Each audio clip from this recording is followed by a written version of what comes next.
Let's dive right into this explainer today because we really need to dismantle this Hollywood myth of what escaping the rat race actually looks like.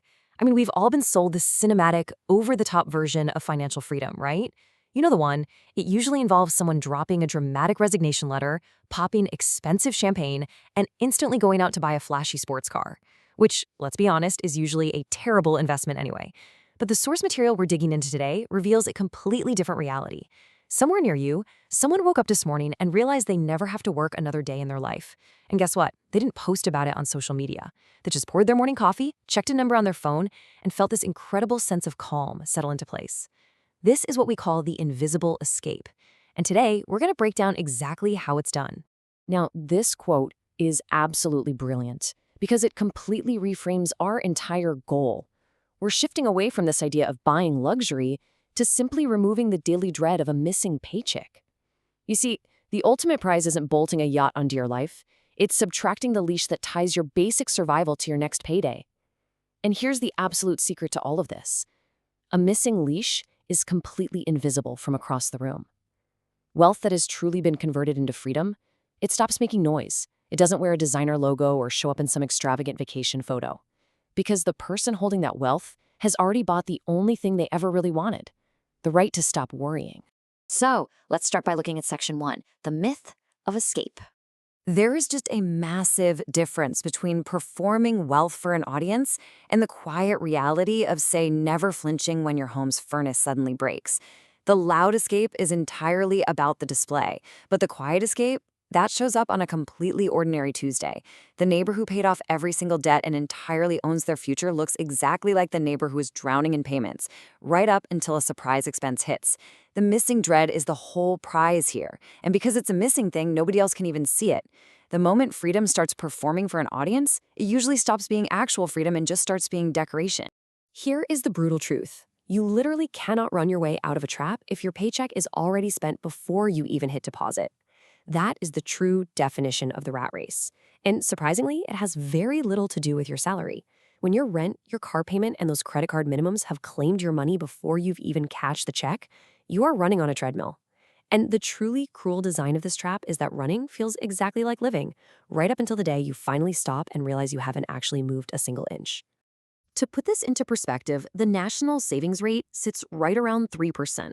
That means $97 out of every 100 earned are just instantly gone, making life a countdown rather than a cushion.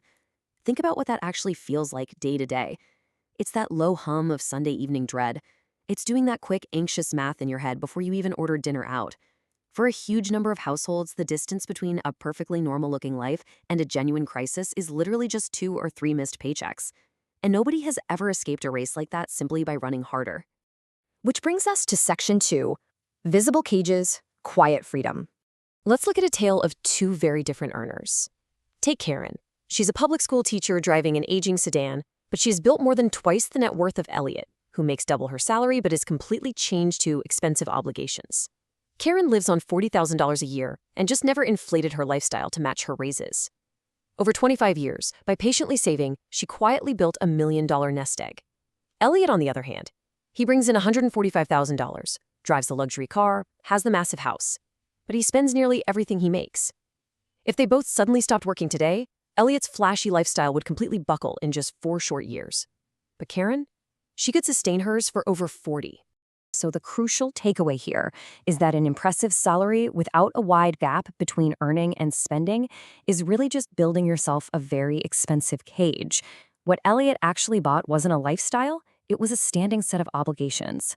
Property taxes, higher utilities, premium insurance, all quietly demanding that he keeps sprinting. Golden handcuffs aren't about a shortage of income, they're a shortage of room to breathe. The size of your paycheck absolutely does not buy your freedom. The width of the gap you protect between what lands in your account and what leaves it, that is what actually decides your future. Okay, let's break down the exact numbers in section 3, the math of freedom. Based on the incredibly sturdy 4% rule, if you multiply what your life costs to run for one single year by 25, you have found your finish line. It's almost embarrassingly simple, but it works. If you can withdraw 4% of a sensibly invested portfolio in your first year and adjust for inflation moving forward, history shows you stand a very strong chance of never running out of money. Think about it. 4% of 25 times your spending equals exactly 1 year of your spending. The math just quietly closes in on itself. It's a fantastic starting estimate that proves a reachable number actually exists. And honestly, it's almost always a lot smaller than people fear. Now, here's where it gets really interesting. The real leverage here isn't getting a promotion, it's simply needing less. Cutting $10,000 from your yearly expenses instantly erases $250,000 from the mountain you need to climb. The secret inside this 25x formula isn't the return you earn or some magical mutual fund you pick. It's that single number you multiply, your required spending. Every single time you decide that a recurring expense isn't actually bringing you joy and you trim it, you violently pull your finish line closer. You don't have to out-earn the system, you just have to systematically outsmart your own spending habits. And we really have to talk about the cost of waiting, because a single decade of delay silently forfeits $250,000 in growth. It just goes to show that time is the one lever you can never, ever buy back. Take Marion here. She sets aside $300 a month starting at age 25. By the time she's 60, she has $500,000, mostly from growth she never lifted a finger to earn. Now, her twin sister waits until 35 to start that exact same habit. That 10-year delay costs her over $250,000 at the finish line, even though she only missed out on $36,000 in actual deposits. The years did the damage. Compounding will absolutely do more than half the work for you, but only if you give it the runway. Let's dive into the repeatable engine underneath all of this in Section 4. 3 boring decisions. The people who actually manage to get free, they don't rely on daily willpower or some viral crypto windfall. They literally just make these exact 3 boring choices once, and then they let compounding do all the heavy lifting in the dark. Step 1, they pay their future self first by automating their savings. The money is routed away before they even see it as spendable. Step 2, they refuse lazy money. They absolutely will not let their safety nets sit in low-interest accounts. And step 3, they fill their tax-advantaged buckets. They max out the accounts the system practically begs them to use, taking full advantage of employer matches. I mean, that is quite literally free money stapled to your savings. Seriously, leaving safe money in a traditional bank is essentially donating your interest back to a system that's betting you won't bother to move it. Look at Beatrice. By simply moving her emergency fund to a high-yield savings account, she goes from making a negligible $57 a year to $600. It's the exact same money with the exact same instant access, backed by the exact same government insurance, and it takes maybe 20 minutes to set up online. The invisible escape is built on dozens of these incredibly small, quiet optimizations that just compound massively over time. Let's move to the most dangerous phase of the journey, usually hitting right during your peak earning years. Section 5, the danger of creep. Lifestyle creep is the silent killer of wealth, mostly because it works so gradually, you almost never feel it happening. Year 1, you get a nicer apartment. By year 5, it's fancy groceries and a whole explosion of monthly subscriptions. Before you know it, year 10 arrives, and every single raise you've ever earned has been completely swallowed by a permanent sprint. You get a $500 raise. You think, hey, I earned it. So you upgrade your life just a tiny bit.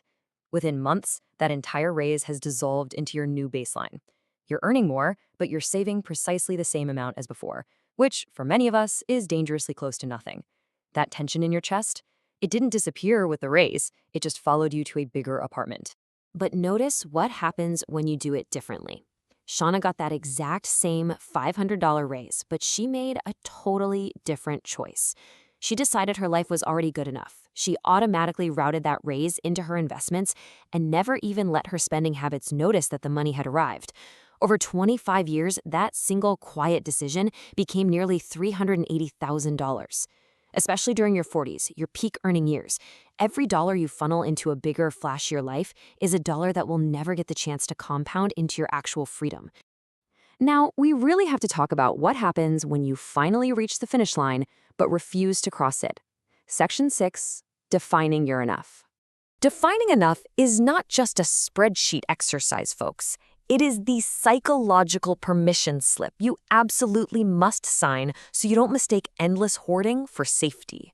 The source material outlines Victor. This is the guy who hit his target of $1.5 million, but every single year he kept saying, just one more year, just one more cushion.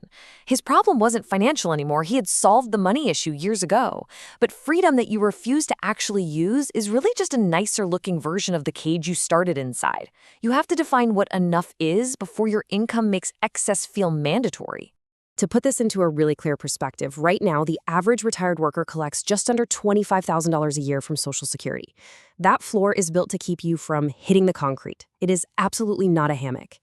If you hand your finish line over to a government formula, you haven't really escaped the rat race. You are just crossing your fingers and hoping the system stays generous enough to let you rest. If you don't build your own income stream on top of that floor, visible dependence is really the only alternative to the invisible freedom we've been talking about today. So let's review the final traits of this invisible freedom. A truly stable plan rests on a predictably boring foundation that you can actually count on, like bonds that act as a ballast for your portfolio. It means viciously protecting that gap between what you earn and what you spend. It means finally replacing the exhaustion of that Sunday night dread with actual, genuine calm. And above all else, it means ending the exhausting performance of showing everyone around you how well you're doing. This quote brilliantly captures the entire mindset shift required to genuinely buy back your future. As humans, we are so wired to judge our lives by bright peaks, right? The new car, the envious glances from neighbors. But a life spent performing wealth almost always ends in quiet dread when the display slowly eats away at the savings. The invisible life runs in exactly the opposite direction. It looks completely unremarkable for decades, but it ends in absolute peace. The applause you never received, that was never the prize. The quiet was the prize all along. So as we wrap up this explainer, I want to leave you with one final, pretty provocative question to help you figure out which road you're actually running on. Will you optimize for the number strangers can see or the one only you will ever check? Are you building a life for an audience, or are you quietly assembling the mechanics of your own permanent escape? Remember, the rules of the invisible escape are incredibly simple, but they require the profound patience to just let compounding do its work in the dark. It's entirely up to you to protect your gap, define your enough, and walk yourself out of the cage. Until next time, keep learning, keep optimizing, and please take care of your future self.